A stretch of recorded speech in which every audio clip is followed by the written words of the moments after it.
Fala galerinha, beleza? Como é que vocês estão? Estudando, seguindo a sequência, fazendo os exercícios? Muito bem, então vamos lá. Agora nós vamos falar dos átomos nucleares. Mas antes de nós começarmos a falar dos átomos nucleares, vamos relembrar que nós já temos duas partes aí relacionadas aos átomos. Nós temos os átomos pré-nucleares. Quem são eles? Os de Dalton, baseado na massa e explica as reações químicas, e o de Thomson, que seria baseado na eletricidade, que explica os fenômenos de eletrificação. Tudo bem? A existência do elétrico apareceu pela primeira vez. Feito isso, vamos aí para os nossos átomos nucleares. Quando é que surgiu a ideia do átomo nuclear?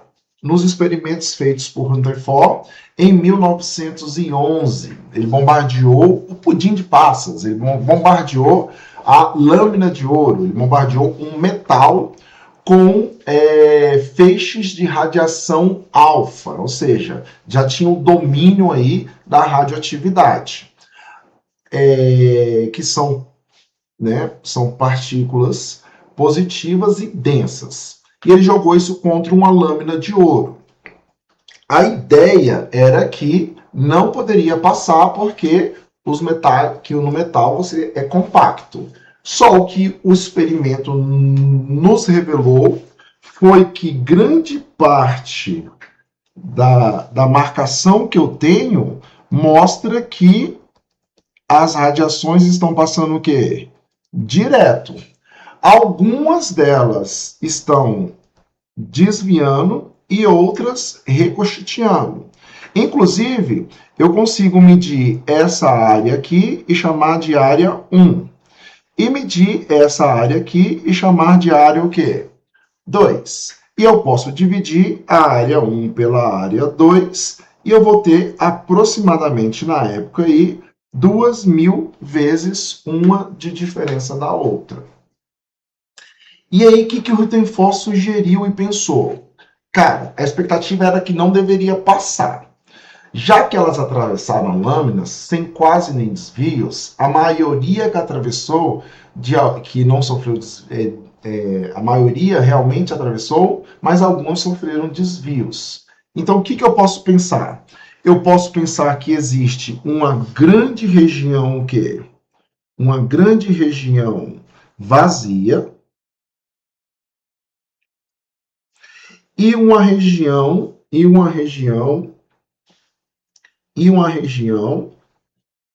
densa. E ela não só é densa, ela é densa e positiva. Por quê? Porque se eu pegar aqui, ó, vamos acompanhar com o roxinho.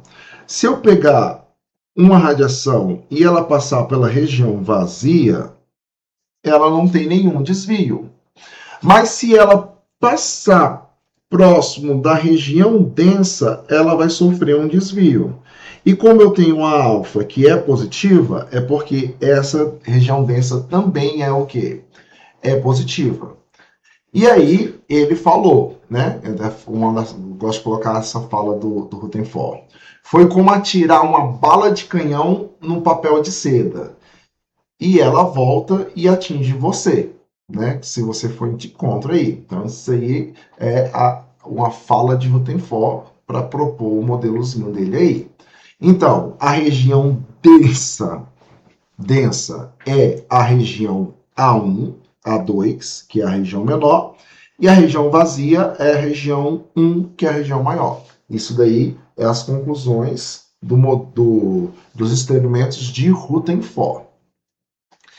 A partir daí, ele propõe o modelo planetário, o vazio e o núcleo denso. Conclusão, né?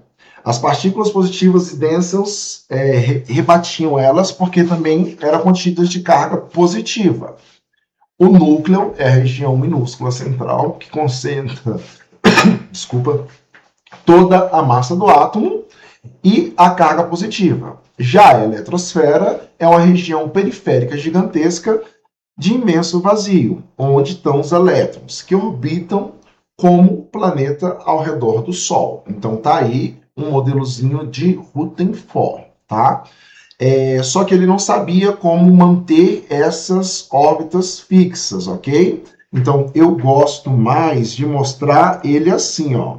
Eu tenho o núcleo, que é a região densa, e eu tenho os elétrons orbitando. Observa aí que eu não mantenho a órbita o quê?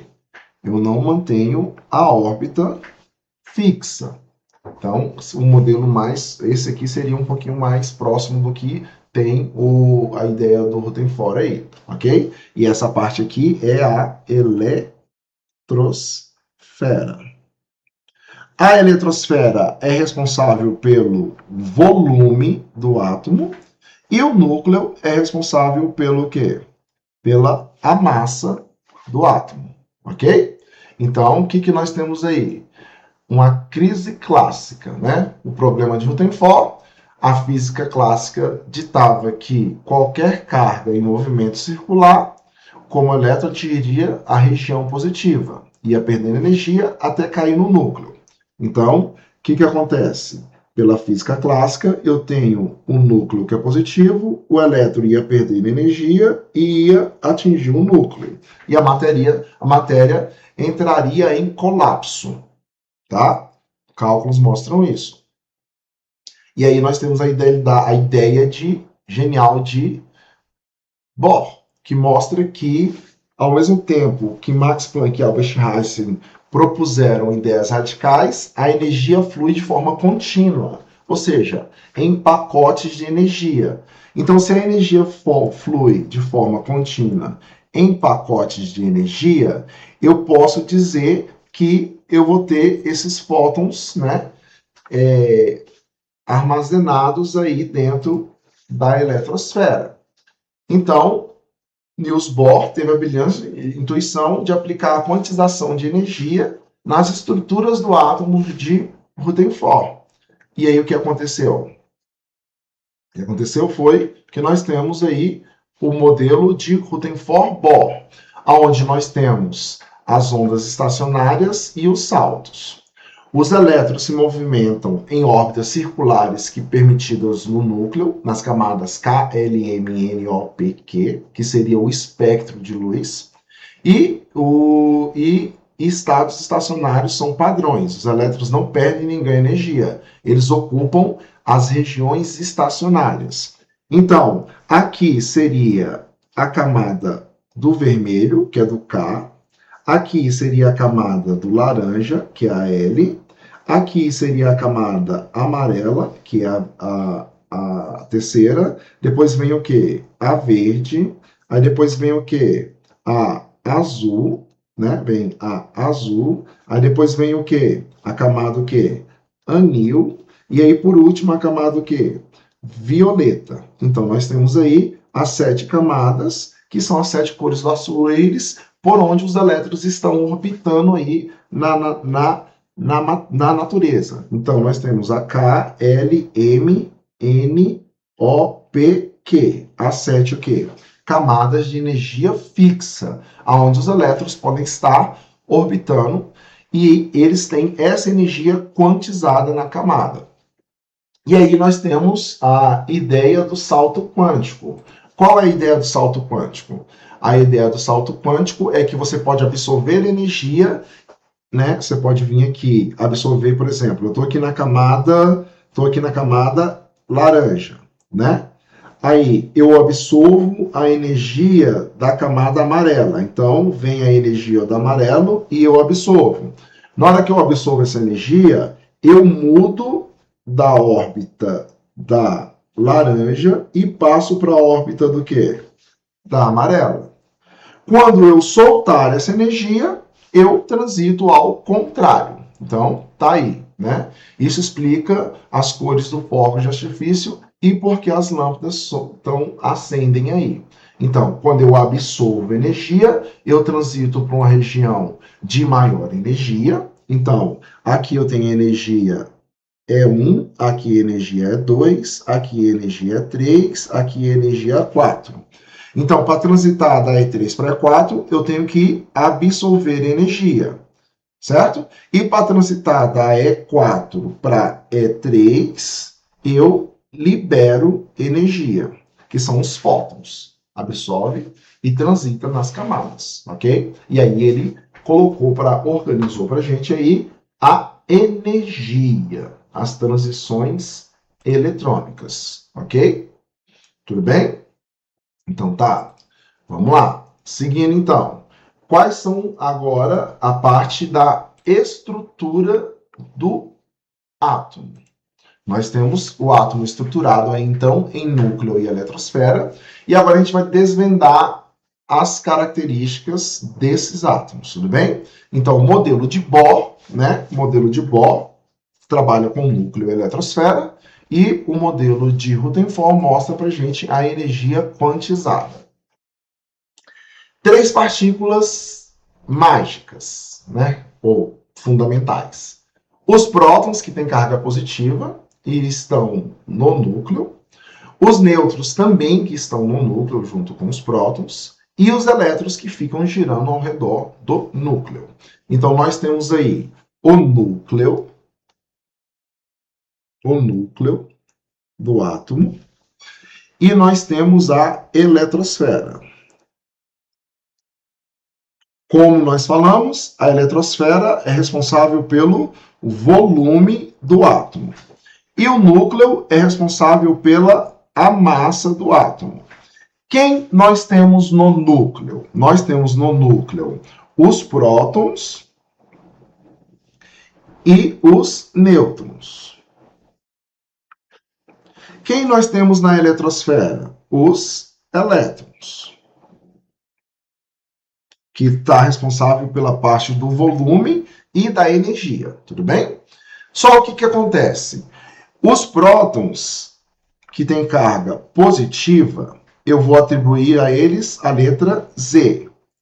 Os nêutrons, que têm carga nula, eu vou atribuir a letra N. E os elétrons, a gente tem essa simbologia, que é o Ezinho como negativo. Tudo bem? Então tá aí o átomo. E aí eu posso falar para ti que a massa é igual ao quê? Z mais N. Então, a massa, o número de massa de um átomo é dado pela soma do número de nêutrons mais o número de quê? Mais um número de prótons. Tudo bem? Então, essas aí são as estruturas básicas do modelo clássico, modelo padrão do átomo. Tranquilo? Então, vamos lá. E aí a gente vai desvendar aí como identificar essa estrutura. Então, nós temos o X aí, que vai ser para a gente o que nós chamamos de símbolo. Todo átomo, então, tem um símbolo. E esse símbolo tem um nome. Só que quem caracteriza o nome de um átomo? Vai ser o número de prótons. Então, os prótons, as cargas positivas, é que dá a identidade do átomo. Então, um determinado átomo só pode ser de um determinado elemento se o número de prótons dele equivaler. Então, posso ter átomos iguais? Posso, desde que eles tenham átomos de um mesmo elemento químico? Posso, desde que eles tenham o mesmo número de prótons. E aqui, para a gente, em cima, acaba sendo representada o quê?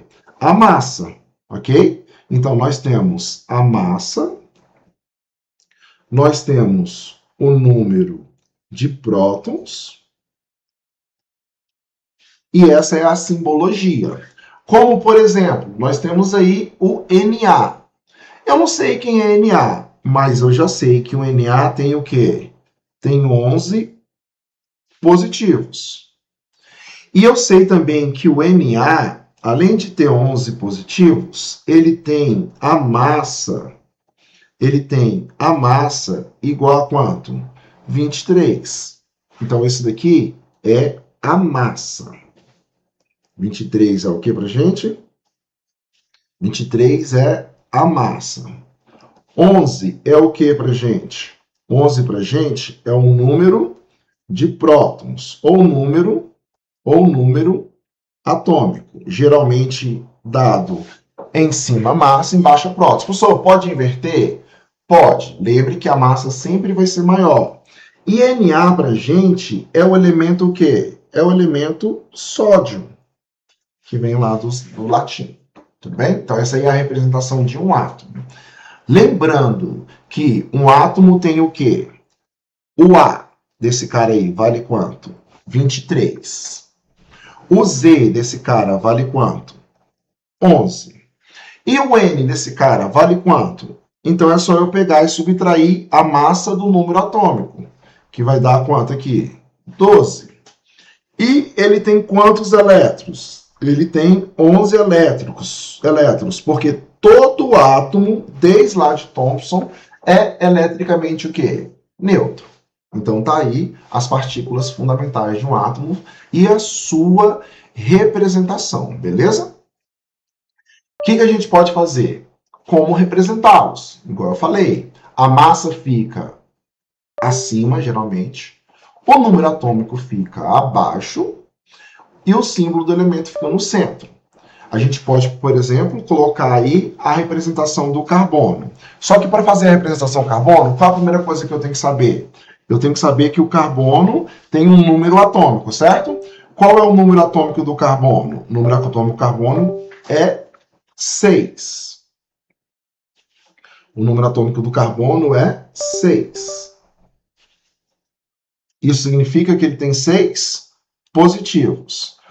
A massa do carbono é 12, ou seja, vai acabar tendo 6 nêutrons também. Então, eu pego a letra C. Não ficou bonitinho no C, eu vou pegar um C mais bonitinho. Eu pego a letra C. Agora ficou show de bola. E eu vou representar para a gente o quê? A massa, que vale quanto? 12. 2E, não é 2E, é 12. A massa que vale 12. E o número atômico que vale quanto? 6. Então é assim que a gente representa um elemento químico. Quem é esse carinha aí? Esse carinha pra gente é o carbono. Ok? Então essa é a representação de um átomo. Ok? Professor, por que é um átomo? Porque tem o quê? Massa. Massa é uma característica de partícula.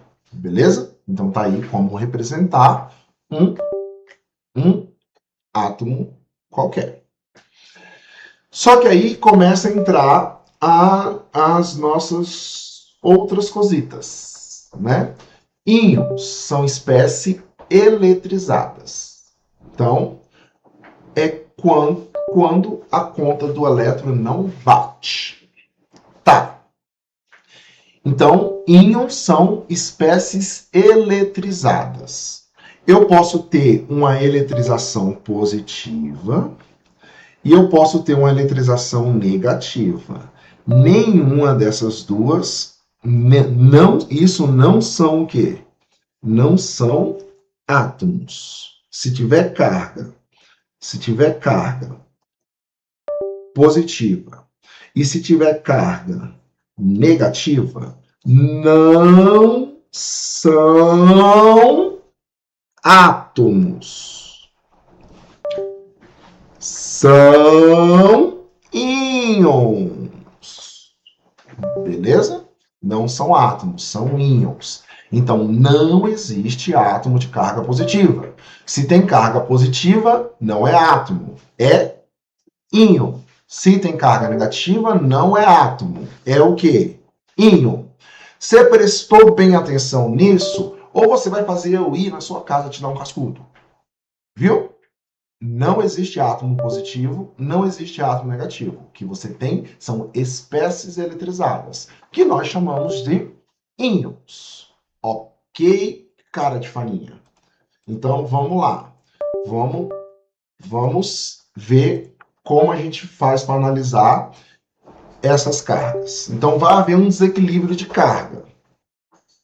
Todo átomo é eletricamente neutro. O que isso significa? Que o número de prótons vai ser igual ao número de elétrons. Tudo bem? as cargas se anulam e o resultado dá zero. Então, todo átomo é eletricamente neutro, neutralidade. Isso aqui não é balança, eu não gosto muito dessa balancinha, mas ela é bonitinha, aí eu acabo deixando ela aí. Mas isso é para dizer o número, ô cabeça. Isso é para dizer o número de partículas tem igual número de elétrons. O número de prótons igual ao número de elétrons. Então, o átomo é eletricamente neutro. Então, tá bom. E o íon? E o que é o íon? É quando você vai apresentar ou carga o quê? Positiva ou carga o quê? Negativa. Só que para isso acontecer, para você estar apresentando carga positiva e carga negativa, você não vai mexer no número de prótons. O que determina um átomo é o número de prótons. Você não mexe em número de prótons. Só tem uma matéria que vai mexer no número de prótons, é quando você vai estar quebrando o átomo, quebrando o núcleo do átomo. Então aí já não é mais íons, beleza? Então você só mexe no número de elétrons. Então, um íon é um átomo que deixou de ser neutro. O que acontece para ele deixar de ser neutro? Ou ele perde, ou ele perde, ou ele perde elétrons, ou ele ganha elétrons. Tudo bem? É isso que vai fazer um íon. Ele vai perder elétrons ou ele vai ganhar elétrons. Importante, número de prótons nunca muda, só os elétrons que saem da festa, beleza? Ou você perde elétrons ou você ganha elétrons. Então, vamos lá. Como é que a gente vai caracterizar aqui, né? Os átomos generosos positivos. Não existe átomo positivo. Não existe átomo positivo. Os generosos, os positivos. Quem são os positivos? Então vamos pensar o seguinte aqui, ó. Vamos pensar num elemento cálcio. O cálcio tem 40, 20. Isso aqui é o átomo. Beleza? Só que eu vou fazer o seguinte: o A dele vale quanto? 40. O Z dele vale quanto? 20. O N dele vale quanto? 20. E a quantidade de elétrons dele vale quanto? 20. Eu vou fazer esse cara perder 2 elétrons. Então ele vai ficar com quanto? 18. Então, o A dele muda? Não. 40. O Z dele muda? Não. 20. O M dele muda? Não. 20. Então ele vai continuar sendo o quê? Uma espécie do cálcio. Porém, a massa dele é quanto? 40. E o número atômico dele é quanto? 20. Porém, aqui ele tem 20 positivos e 18 negativos. Isso vai dar o que pra gente? Mais 2. Nesse caso aqui, né, no átomo, ele tem 20 positivos e 20 negativos. Então, vai dar quanto de carga? 0. Então, o cátion é o cara de carga positiva, porque perdeu elétrons. Então, ele fica 2 mais. Esse é o nosso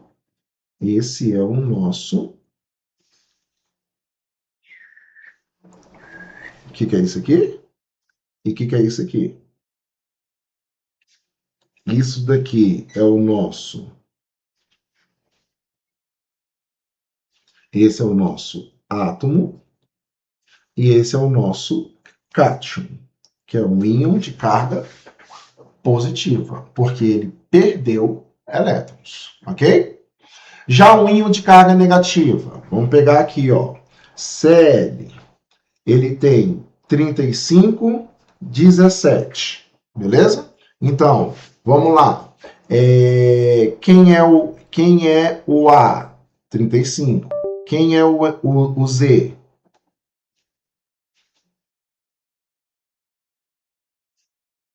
Quem é o Z? 17. Quem é o N? 35 menos 17. Dá quanto? 14, 15. Certo? Não, 15 não. Ó, as continhas direita aí. 35 menos 17. Peraí que tá duro o negócio aqui.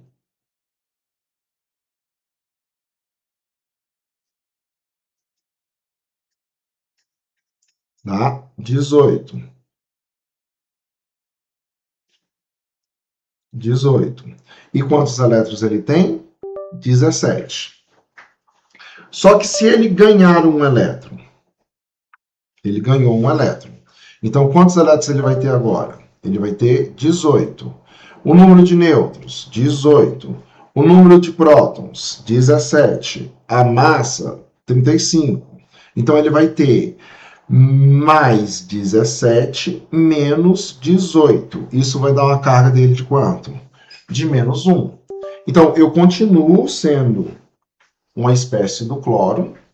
A minha massa continua 35, o meu número atômico continua 17, só que eu tenho carga o quê? Menos 1. Se eu tenho carga menos 1, eu deixo de ser o quê? Átomo e me transformo em quê? Em ânion, que é o cara de carga positiva. Esse daqui é o átomo de carga neutra, beleza? Então, ânion, carga positiva, átomo de carga neutra. Geralmente a gente deve colocar aí no canto superior, né, o alumínio aí, por exemplo, ó, o mais 3 e o menos 2. Então, aqui é um cátion, como já está escrito embaixo, não sei porque eu estou escrevendo. E aqui é um ânion. Quando é 1, você pode colocar simplesmente colocar assim, ó, Na mais e Cl menos. Não tem probleminha. Beleza? Então, esses são os íons. São as espécies eletrizadas. E aí, a gente tem aí, ó, pegando ferro. O que eu tenho do ferro? Eu tenho que a massa dele vale 56, o número atômico dele vale 26 e que ele perdeu 3 elétrons. Então, a identidade, aí o número de a massa é igual Z mais N, não é isso? Então, a massa vale quanto? 56, 26 mais N. Então, N vai ser o quê? 56 menos 26, então N vale quanto? 30, tá aqui, ó, 30 nêutrons. E os elétrons, ele perdeu 3. Então, se ele tinha 26 menos 3, dá o quê? 23. Então, tá aí a representação do nosso elemento ferro. Ok? Então, tá bom. Então, vamos lá. Né? Vamos pegar um exercíciozinho aí para a gente poder ver como ficou. Uma forma de determinar a extensão de uma fratura de osso, corpo, com meio de uso de raio-x. Para que essa tecnologia e outros avanços tecnológicos pudessem ser utilizados, um grande passo deve ser dado pelos cientistas. Sobre a concepção científica do modelo atômico e sobre o modelo atômico proposto, solicitado, as afirmações da coluna 1 com a da coluna 2. Então, vamos lá. Toda a matéria é formada por átomos, partícula esfera maciça, indivisível, indestrutível e neutra. Então, Dalton elaborou um modelo atômico constituído por uma esfera maciça de carga elétrica positiva que continha corpúsculos de carga negativa dispersos. Thomson. O átomo seria constituído por duas regiões, uma central chamada de núcleo e uma uma periférica chamada de eletrosfera, Rutherford. E os átomos ocupam determinados níveis de energias e camadas. Ou falou energia, Bohr. Pode ser chamado de Rutherford Bohr também. Ok? Então, um exercíciozinho. Aí nós temos aí, ó. Há décadas, os fogos de artifícios têm sido utilizados em festas, em comemorações de diversas colorações são obtidas quando se adiciona sais ou íons metálicos à pólvora. Por exemplo, são os que obtêm a cor verde. São utilizados os sais de cobre. quando para a cor vermelha são utilizados os estrôncios, ou sal de cozinha, para obter essa coloração. O princípio básico dos fogos, que explica o modelo atômico de Bohr, pois a baixa eletronegatividade, não, tem nada a ver com eletronegatividade. A propriedades radioativas, não, radioativas é no modelo de Bohr. A elevados valores de energia de íons do átomo metálico, pode ser, né? Ele falou energia. Ao átomo desses metais são capazes de compor luz natural em um espectro contínuo divisível. Os átomos desses metais são capazes de decompor a luz natural em espectro contínuo. Não, a energia é contínua, você não pode decompor ela. E os elétrons dos íons metálicos absorvem energia e saltam para o nível mais externo. Não! Se você absorve energia, você vai para o nível, absorve energia e salta para os níveis mais externos. Não, tá certo, até aí. Absorve energia e saltam para o nível, absorvem e saltam para o nível mais externo. E ao retornarem para o nível interno, emite os fótons, com a coloração característica. Exatamente isso. E por que a outra está errada, professor? Há elevados valores de energia de ionização. Não, não é energia de ionização. Você não vai arrancar elétron. Então, letra E, beleza? Aqui nós temos uma figurinha que representa os modelos, não é isso? Então, vamos lá. O modelo 1 foi proposto por Bohr em 1913. Não, esse aqui é o de Rutherford, e esse daqui é o quê? É o de Bohr. Então não rola. O modelo 2 foi descrito por Thomson. Errado. O 2 foi por Bohr. Os dois estão em total desacordo com o modelo de Rutherford. Não, um está de acordo com o modelo de Rutherford aí. O modelo 1 proposto por Bohr, não. O modelo 1 é por Rutherford. E o modelo 2 foi proposto por Bohr e explica satisfatoriamente o fato de um átomo de hidrogênio não emitir radiação a todo tempo.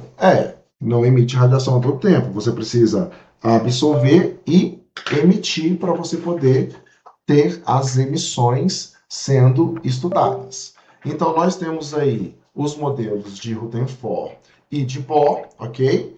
Esses modelos trabalham para a gente aí com os cátions e os ânions e as estruturas atômicas relacionadas, beleza? Então, um beijo e até a próxima.